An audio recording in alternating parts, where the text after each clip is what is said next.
नमस्कार, जय हिंद, वंदे मातरम। 18 न्यूज के लिए मैं किशोर यदुवंशी। इस समय हमारे साथ में हैं रंगाराव चौगुले जी और इनकी जो एसोसिएशन है, एसोसिएशन ऑफ सीने television art direction and costume designer. तो पिछले 2 साल से कोरोना में किस तरह से इस संस्था का, उसके कार्यकर्ताओं का, उनके पदाधिकारियों का ये 2 साल किस तरह से बीता है, यही जानने के लिए हम रंगाराव जी से आज मुलाकात कर रहे हैं। सर, 18 न्यूज में आपका हार्दिक स्वागत है। पहले ये बताइए कि 2 साल कोरोना का, ये 2 साल जो कोरोना का रहा है वो कैसा रहा आपके लिए, आपके परिवार के लिए, आपके जो परिवार के एसोसिएशन के जो सदस्य हैं उनके लिए, ये फिल्म लाइन के लिए आपका पूरा 2 साल कैसा रहा कोरोना काल? नमस्कार, मेरा नाम रंगाराव चौगुले। मैं 2018 से संस्था का जनरल सेक्रेटरी हूँ और हमारी संस्था बहुत अच्छे से काम कर रही है। 64 से हमारी संस्था रजिस्ट्रेशन है, 1964 से। आज तक बहुत से लोगों ने बड़ा योगदान दिया इस संस्था के लिए और वही जो मार्गदर्शन उन्होंने दिया था उसी मार्गदर्शन पे हमारी संस्था भी चल रही है।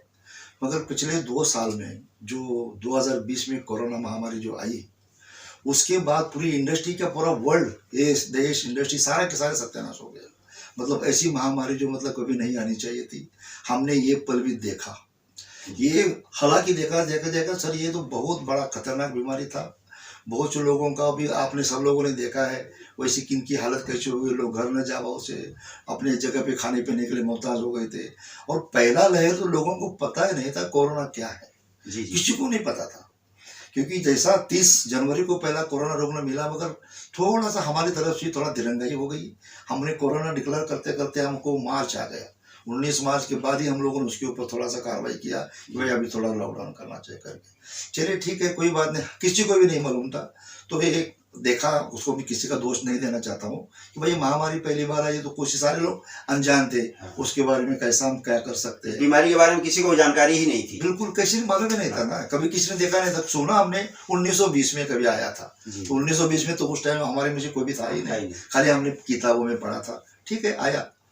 देखिए क्या हुआ था, सबसे पहला नुकसान जो हमारा फिल्म मैन का हुआ है, फिल्म मैन का ऐसा हुआ है कि सारा ब्लॉक हो गया ना, पूरा चेकआउट हो गया, पूरा बंद। सारा लॉकडाउन, मतलब पूरा लॉकडाउन। अभी हमारा कैसा है कि हम लोग जो है डेली कुआं खोलते, डेली पानी पीने वाले लोग हैं। हमारे लाइन में बहुत सारे लोग ऐसे होते हैं कि आज काम करेगा, शाम को उसका पैसा मिलेगा, उसके बाद उसका घर चलेगा। तो ऐसी स्थिति में ना बहुत तकलीफ हुई और हमें नहीं लगा था कि इतना देर चलने वाला है। हमें लगा जैसे प्रधानमंत्री जी ने बोला मत करो, ये 18 दिन के अंदर हम लोग कोरोना के ऊपर मात कर लेंगे। उन्होंने भी जंग पछाड़ी। हमारा क्या देश, हिंदुस्तान देश तो सबको रामायण गीता भगवत कुरान को मानने वाला देश है ना।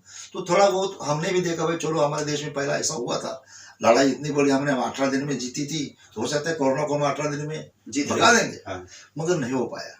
हमने सब कुछ किया, जैसे जैसे ऑर्डर आए, गाइडलाइन आई, थालियां बजवाई, दिलाए। हमारी क्या है, हम लोग थोड़ा सा हिंदुस्तान इमोशनल देश है, हमने वही कर लिया। चलो ठीक है, अगर वो करने से होता है तो होने दो। हमने सब कुछ किया मगर नहीं हुआ कुछ भी, क्योंकि जैसे सारा वर्ल्ड, अमेरिका हो या चाइना हो, सारा वर्ल्ड उससे जूझ रहा था। शायद उसको इंडिया को जूझना पड़ा, मगर फिर भी हम लोग उसमें से थोड़ा सा राह निकालते गए। हमारी कमेटी के अंदर हमारे सारे लोग, जो हमारे लोग हैं कमेटी के, हमने देखा कि भैया जैसे चालू हो गया तो अभी क्या करना चाहिए। तो आए व्हाट्सएप जो भी चल रहा रास्ते में, उसको कोई ना कोई हेल्प कर रहा है। हमने सोचा भाई हमारे जो मेंबर है, हमारे एक परिवार है, 2500 हमारे जो मेंबर है, उस परिवार के लिए हमको कुछ करना चाहिए। तो हम लोगों ने आपस में बैठ के, थोड़ा फोन पे ही, तब तो ऑफिस तो बंद हो गया था, ऑफिस में बैठ के हमने सोचा भाई क्या करना चाहिए। तो हमने बोला चलो यार, किसी को हम लोग 200 अगर रुपये, दिन का 100 रुपये भी देते हैं तो महीने का 3000 रुपये हो जाता है। हम एक काम करते हैं, 3000 रुपये हर एक के खाते में डाल देते हैं। तो हमारी कमेटी हमारे साथ आ गई, उन्होंने बोला ठीक है, आप लोग अगर बोल रहे हो ठीक है। हाँ, उसमें मेरे स्टाफ ने बड़ा योगदान दिया। मेरे स्टाफ ने मेरे को आके मतलब इतना अच्छा काम किया कि यहाँ से सारा पेपर उठा के लेके गए, एक दिन आके पुलिस का परमिशन लेके फिर घर से चालू किया। क्योंकि देखिए कैसा होता है, एक संस्था चलती है वो स्टाफ के ऊपर ही चलती है। कोई भी हर एक आदमी हर पल में जाता नहीं। मेरे स्टाफ ने बहुत अच्छा योगदान दिया। वो उनका मैं तहे दिल से उनका शुक्रिया अदा करना चाहूँगा कि भाई उन्होंने उस कोरोना, उन्होंने घर से भी काम करना, मतलब घर से भी काम, ऑफिस चालू रखा। ऑफिस हमारा ऑफिस तो चालू था ही, पुलिस की परमिशन लेके हम लोग आ रहे थे, मगर घर से भी हमारा स्टाफ जो जेम्स हमारे, उसने घर से भी अपना काम करके हमारी गाड़ी आगे चलती गई।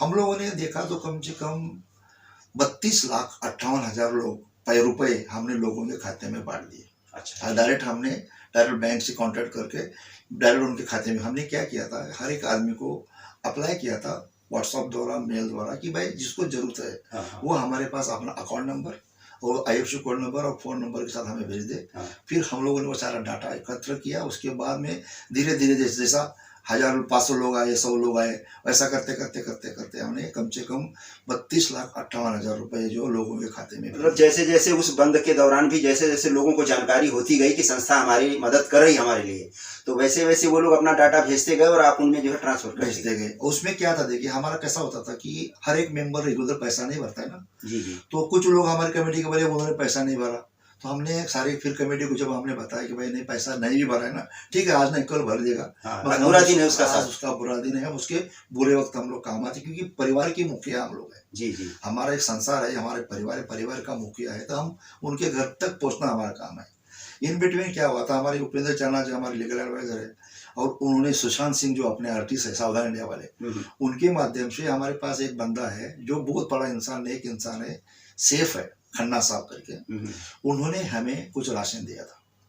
वो राशन देने के बाद वो राशन हम लोगों ने 3 दिन अलग अलग थैले में भर दिया। अलग अलग थैले में भर के वो कम से कम 2200 लोगों को हमने राशन बंटवाया उस दौरान। अच्छा।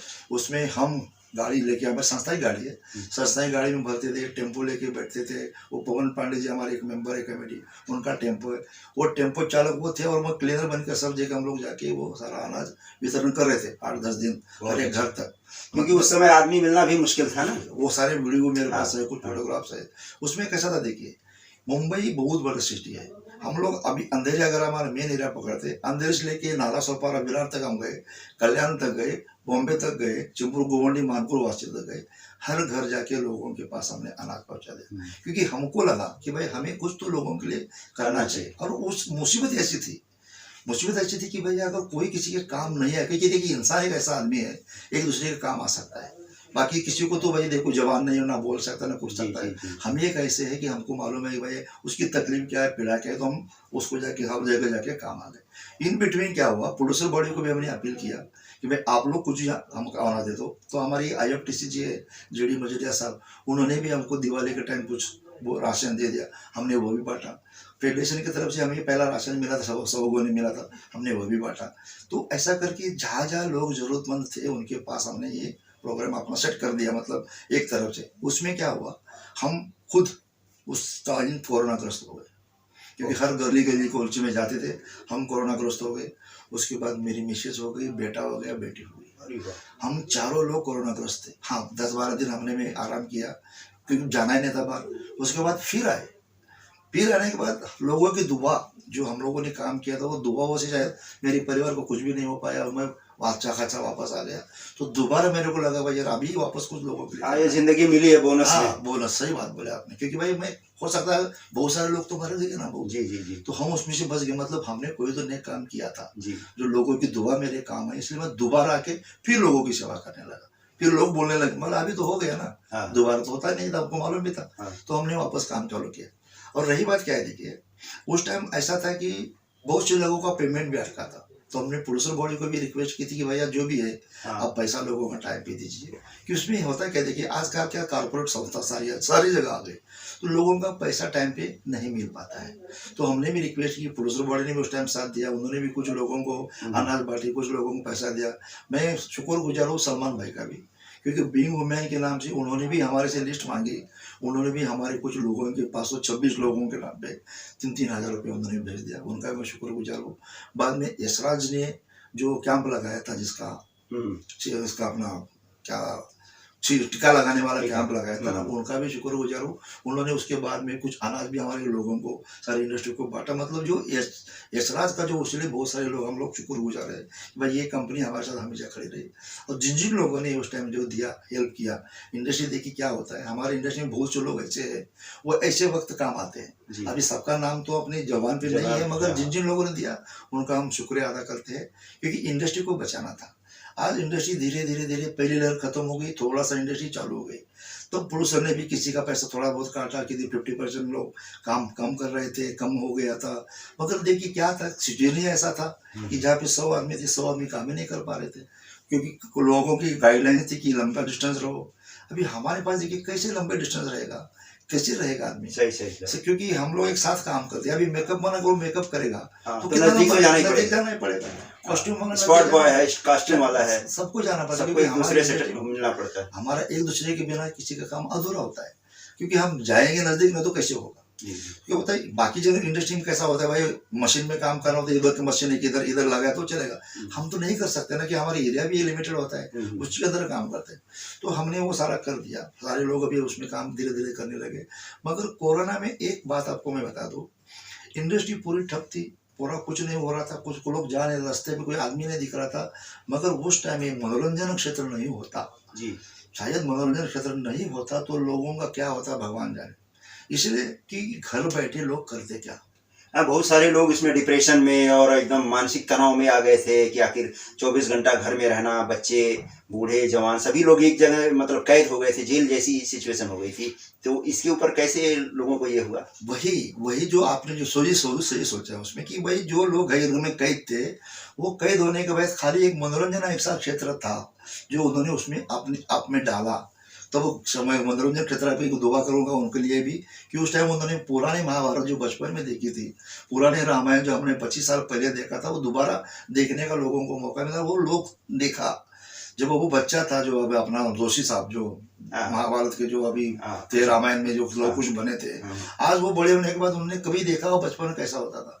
मतलब ये ऐसा हुआ कि कोरोना ने हमको कैसा आदमी का प्यार कैसा होता है वो दिखाया, आदमी कैसे नजदीक आना चाहिए, उसका एक बड़ा लेसन हम लोग को मिला इस कोरोना में। नहीं तो आदमी के अंदर इतना ईगो आ गया था ना, इतना ईगो आ गया तो लोग मतलब अपने आप में बहुत थे। मतलब कि कोरोना ने लोगों को आत्मज्ञान दिया है बहुत बड़ा, कि ये जीवन क्षण भंगुर है, कितनी देर तक रहेगा कोई भरोसा नहीं, एक दूसरे से प्यार से रहो, मिलके रहो, हिलडुल के रहो। बिल्कुल ये बात एकदम सोलाने सच है। क्योंकि जब तक कोरोना नहीं था, क्योंकि 1920 में तो कोई था नहीं, अभी जब सामने देखा तो मालूम पड़ा ना कि भाई ये कोरोना ने कैसी महामारी क्या होती है, लोग कैसे एक दूसरे को हेल्प करना चाहिए, सारी बात ही इसमें मालूम पड़ गई। और कहीं तो देखिए कोरोना होना चाहिए ऐसा मैं कभी जिंदगी में नहीं बोलूंगा, मगर कुछ दे के गया कोरोना, कुछ लोगों को सिखा के गया कि भाईचारा क्या होता है, प्यार मोहब्बत से कैसे रहना चाहिए। आपके पास पैसा था, पैसा होने के बावजूद भी कभी बेटे ने माँ को लिया नहीं, बिना बाप को लिया नहीं, तो घर में तो नहीं आए, तो बाहर जाके उनका अंतिम संस्कार करने पड़ा। लाशे का ढेर लगा, कभी नदी में तैरता, कौन किधर गिर रहा है, कौन ये कभी दौर भगवान न करे दोबारा दिखाया। ऐसा जो हो गया तो हो गया, चलो उसमें से हम लोग वापस आते हैं। अभी फिल्म लाइन चालू हो गई, धीरे धीरे करके चालू हो गया। अभी देखिए उसमें तो थोड़ा तारीफ मैं अपने महाराष्ट्र गवर्नमेंट भी करूंगा, क्योंकि मैं यहाँ का रहने वाला हूँ। मेरी सरकार जाके कोरोना काल में गवर्नमेंट में बहुत पहली बार तो उनको भी इतना अंदाजा नहीं था, तो उन्होंने पहली बार थोड़ा सा आगे हो। मगर उद्धव ठाकरे जी को मैं सलाम करूंगा वो बंदे को, कि उन्होंने इतना अच्छा काम किया महामारी का होगा। और उन्होंने लोगों को कैसा होना है, राजेश टोपे जी जो हमारे मंत्री थे, आरोग्य मंत्री, वो तो वो खुद को बीमार होने के बावजूद, उनकी माँ का देहांत होने के बावजूद वो लोगों के पीछे लगे रहे। एक बड़ा काम होता है उसमें। खैर धीरे धीरे उसमें सारे लोग एक हो गए सारे। मैं किसी पार्टी की मैं बात नहीं करूंगा, मगर जो अच्छा किया वो बोलना चाहूंगा। नहीं, इसमें पार्टी लेवल और सारी चीजें, सारे वैमनस्य और सारे दुराव छोड़ करके लोग एक दूसरे की मदद कर रहे थे। कोई पार्टी नहीं थी, कोई कुछ नहीं था, सब एक दूसरे की मदद में लगे हुए थे। बिल्कुल इसमें यही तो लोगों को बताया ना मैंने आपको, क्या कि यही तो भाईचारा लोग सिखा के गए। कोरोना ने भाईचारा सिखाया, भाई अपना क्या है पराया कैसा आप देखो। क्योंकि पैसा को सब कुछ नहीं है, आपके पास जो है वो आपका आत्मीयत। तो आपने जो अच्छा काम किया, जो अच्छा काम करेगा वही आपके सामने। पैसा कुछ नहीं है, पैसा क्षण भंगुर है, जीवन भी क्षण भंगुर है, कभी भी निकल जाता है, कभी भी हो सकता है। तो इसमें बहुत सारा हमको लेसन मिला। अभी क्या है देखिए, अभी मैं इसीलिए बोल रहा हूँ कि लोग एक दूसरे के साथ अच्छा रहे, सुख से प्यार रहे। मैं इंडस्ट्री के सारे लोगों को भी बोलूँगा कि लोगों का भी पेमेंट टाइम पे दे। आजकल क्या हो रहा है, आज वर्कर जो काम करते हैं उसका पैसा टाइम पे नहीं मिल पाता है। तो मेरे पुलिस लोग को ये रिक्वेस्ट है कि भाई उनका भी पैसा आप टाइम पे दे, ताकि उनको भी क्या लगना। देखिए मालिक और मजदूर दोनों का एक रिश्ता अलग होता है। और हमारी लाइन में ऐसा होता है, मालिक और मजदूर एक हमारी लाइन ऐसी है कि हम लोग साथ में खाना खाते हैं। आप कई कंपनी में देखा है कि मजदूर और मालिक साथ में खाना खाता है, मगर नहीं, हमारी एक इंडस्ट्री ऐसी इसमें एक टेबल पे बैठे मालिक और मजदूर साथ में खाना खाता है। तो मेरे ही खाली हमारे मालिक लोग से यही रिक्वेस्ट है कि हम दोनों एक दूसरे के बिना अधूरे हैं। आप हो हम नहीं, आप कुछ नहीं कर पाते हैं, हम हैं आप नहीं, हम कुछ नहीं कर पाते। तो हमारा एक रिश्ता ऐसा भाईचारे का होना चाहिए। और आप तो हम आपके माध्यम से मैं लोगों को उनको वही बोलूँगा कि भाई लोग जो आपके पास काम कर रहे हैं वो आपकी मेहनत का पैसा उसको मांगना ना पड़े। जी, आपको खुद को समझना चाहिए कि आप एक मुखिया हो, परिवार के मुखिया हो, आप बिगर मांगे उनके पास पैसा चला जाना चाहिए। क्योंकि देखिए क्या होता है आजकल सीरियल्स में जो है सारा मंथली पगार हो गया, ठीक है भाई होना भी चाहिए मंथली पगार, मगर वो टाइम पे नहीं मिलता है 90 दिन तक। सर मुझे बताइए 90 दिन कौन रहेगा? उसका भी घर परिवार है, खाना है, बच्चे हैं, शिक्षा है, सारा कुछ है, कैसे चलेगा? बिल्कुल। आज मुझे बताइए कोई भी संस्था में आप जब काम करते हो तो हर महीने की सैलरी 1 तारीख को, 3 तारीख को, 5 तारीख को, 7 तारीख को या 10 तारीख तो हो जाती है। तो हमारा भी ये कहना है कि जो मंथली पगार पे काम करता है उसको कम से कम 10 तारीख तक उसके घर में सैलरी आनी चाहिए।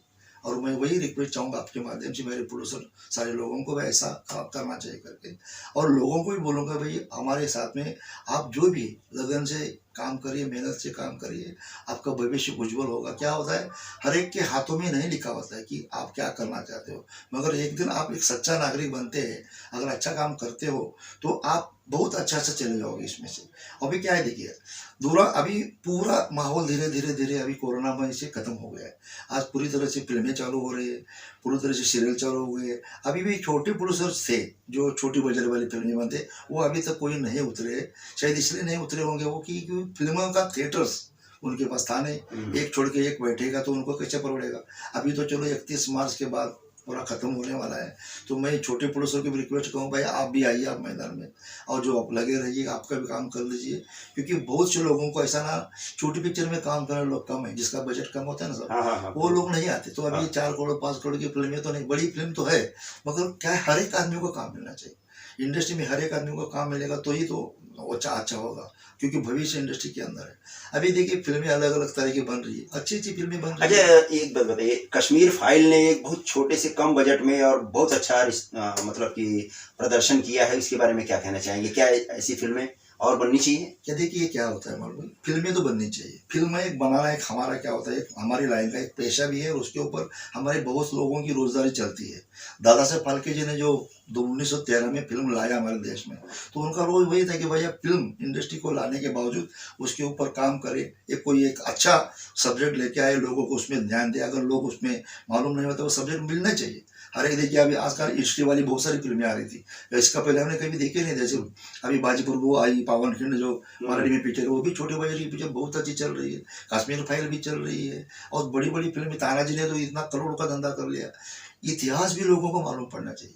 तानाजी कौन था खाली महाराष्ट्र के कुछ सीमित लोगों को पता था, जी जी जी। मगर वो शिवाजी महाराज सारे भले बड़े में शिवाजी महाराज मालूम थे, मगर वो कैसे शिवाजी महाराज बने, वो जिन लोगों के उधर थे वो अगर नहीं होते, उनके साथ वाले लोग, हाँ, तो उन्होंने यही बोला था ना, जो पावन खिंड आई थी तो उनको एक सवाल था, वो शिवाजी महाराज उनको बोलते बाजी प्रभु हम साथ में रहेंगे, तुम चलो साथ में, मैं इधर रखता हूँ। वो क्या बोलते, नहीं नहीं नहीं साहब आप चले जाइए, क्योंकि आप इम्पोर्टेंट है हमारे लिए, आप नहीं होते तो आगे से नहीं चलने वाला। तो वैसा क्या है, एक फिल्में लोगों के लिए बननी चाहिए, लोगों को ध्यान देना है, मगर हाँ उसमें मैं ये कहूँगा कि उसका राजकीय भांडोल मत करिए।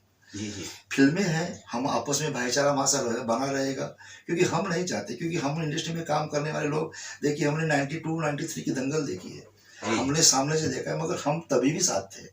हमारे साथ देखिए सारे धर्मीय साथ होते हैं, हिंदू मुस्लिम सिख ईसाई, हम तो उसी नारे पे आज भी चलते हैं। बहुत सारे एक्टर हमारे मियाँ भाई होते हैं, हमारे साथ काम करो, उनके मेकअप मैन हेयर ड्रेसर वो हिंदू होते हैं। कभी कभी हिंदू आर्टिस्ट होते तो उनके साथ मेकअप वाले सब मियाँ भाई। हमारे इंडस्ट्री में कोई भाईचारा है ऐसा, हम लोग साथ में सब के काम करते हैं, हमारे बीच में कभी आई नहीं ना आना चाहिए। मैं तो भगवान को यही कोशिश करूँगा कि हम लोग कभी आपस में नहीं लड़ते, नहीं तो हमने हमेशा बोला है ना आपस में नहीं बोलते। एक वो कहावत भी है ना, मजहब नहीं सिखाता आपस में बैर रखना, हमको आपस में बैर रखना नहीं चाहिए। हम सारे भारत देश के रहने वाले हैं, अगर कोई ऐसा कर भी रहा है तो उसको समझाना चाहिए भाई ऐसा नहीं होता है, जो हो गया वो भूतकाल था। आज वर्तमान के ऊपर आप चलिए, वर्तमान में आपको क्या सिखा दी कि आज यूक्रेन और रशिया का लड़ाई चल रहा है, ये अनुभव क्या कर देगा मालूम नहीं पड़ेगा, फिर हम लोग क्यों लड़े आपस में, क्योंकि कहीं ना कहीं इसमें हमारा ही नुकसान होगा। क्योंकि देखो 93-93 के बाद हमने देखने के बाद हमें लगा हम लोग 40 साल पीछे चले गए। तो ये ऐसा नहीं होना चाहिए कि हम वापस वही रास्ते पे आ जाए। सबको लेके चलिए, सब साथ में रहते काम करेंगे। बहुत सारा हमारे पास आगे पड़ा हुआ है। अभी हमको सोचना कि देश की तरक्की कैसे होने वाली है, जीडीपी कैसे जाएगी, हमारे पास सेंसेक्स कैसा उठ रहा है, उसके ऊपर भी हमको ध्यान देके। क्योंकि देखिए आज क्या हो रहा है, इंडस्ट्री से सबसे ज़्यादा टैक्स गवर्नमेंट को देती है। मैं एक थोड़ी सी बात लोगों के ऊपर गवर्नमेंट को ही बोलूँगा कि इतना करोड़ रुपए का टैक्स देने के बावजूद भी हम लोग असंगठित कामगार क्षेत्र में हैं। असंगठित कामगार क्षेत्र में होने के बावजूद हमें वो सुविधा सारी नहीं मिल रही जो लोगों को मिलनी चाहिए थी। क्योंकि देखिए बीड़ी कामगार, आज देखिए बीड़ी कामगार जो है वो काम करता है, बीड़ी पीने वाला है, उसमें लिखा रहता है पैकेट पे कि बीड़ी पीना अपायकारक है, 100% लिखा रहता है। मगर फिल्म में आपको कहीं लिखा है कि अपायकारक है? नहीं। आप फिल्म देखिए, उसमें से क्या लेना है क्या नहीं लेना है वो आपके ऊपर निर्भर करता है। आपके ऊपर हमारे ऊपर निर्भर करेगा। हमने फिल्म देखी तो क्या करना है। मगर बीड़ी पे लिखा है, सिगरेट पे लिखा है सिगरेट पीना अपायकारक है, फिर भी लोग पी रहे।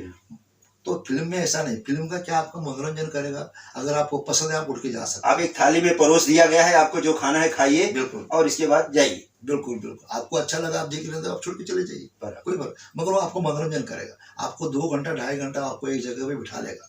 ये हमारा क्षेत्र है। तो मैं यही बोलूँगा गवर्नमेंट को भी कि हमारे लोग जो असंगठित है उनके बारे में थोड़ा सोचिए। क्योंकि करोड़ रुपए का हम लोग देते, आपको लागत देते। 9,500 मेरे हिसाब से 9,500 थिएटर्स हमारे पूरे भारत देश में है। साल में कम से कम 2,000 फिल्में बनती है। अभी कोरोना में थोड़ा रेशियो कम आ गया था, मगर 2,000 फिल्में तो बन जाती है। तो उसका सारा लागत हम गवर्नमेंट को देते हैं। मैंने बाकायदा यहाँ से लेटर लिखे, पीएम साहब को लिखे, हमने लिखा पीएम साहब को, हमने चीफ मिनिस्टर को लिखा है कि भाई हमें कुछ हेल्प कर दो, हमारे लोगों को टैक्स में सहूलियत दे दो, उसी प्रभाव में हमको भी ले लो जो बाकी लोग को मिलता है करके। ये सारी सुविधा है। देखते हैं अभी क्या है। हम तो मांगना सरकार के पास हमारा कर्तव्य है, सरकार कितना देती है वो सरकार को सोचना है। धन्यवाद। ये थे रंगा राव जी। इन्होंने बहुत कम शब्दों में अपने आर्टिस्टों की, अपने कलाकारों की, अपने टेक्नीशियनों की ये सारी बातों को इन्होंने स्टेप बाय स्टेप जो है आपके सामने साझा किया है। आप इस मुद्दे को गंभीरता से लें और सरकार को भी सोचना चाहिए कि इन्होंने जो पॉइंट रखे हैं वो कितने कारगर हैं और कितने इस इंडस्ट्री के लिए कारगर हैं, यहाँ के आर्टिस्टों के लिए कारगर हैं, यहाँ के लोगों के लिए कारगर हैं। तो फिल्म लाइन जो है एक मनोरंजन का साधन है और एक बढ़िया, जैसे होटल में आप खाना खाने जाते हैं आपको परोसा जाता है, उसी तरह एक प्रोड्यूसर डायरेक्टर आपको एक मनोरंजक फिल्म परोस देता है। उसमें से आपको क्या खाना है, क्या लेना है, क्या नहीं लेना है, ये आपके ऊपर निर्भर करता है। फिल्म बुरी नहीं होती है, आपकी सोचने की शक्ति, आपकी समझने की शक्ति, आप उसमें से क्या ग्रहण करते हैं इसके ऊपर निर्भर करता है। और इन्हीं सारी बातों को जो है रंगा राव जी ने आपके सामने रखा। 80 न्यूज में आपका हार्दिक स्वागत है आप सभी का। आप भी कुछ कहना चाहते हैं तो मेरे नीचे दिए हुए नंबरों पर संपर्क करें और मेरे चैनल को लाइक, शेयर और सब्सक्राइब करें। धन्यवाद।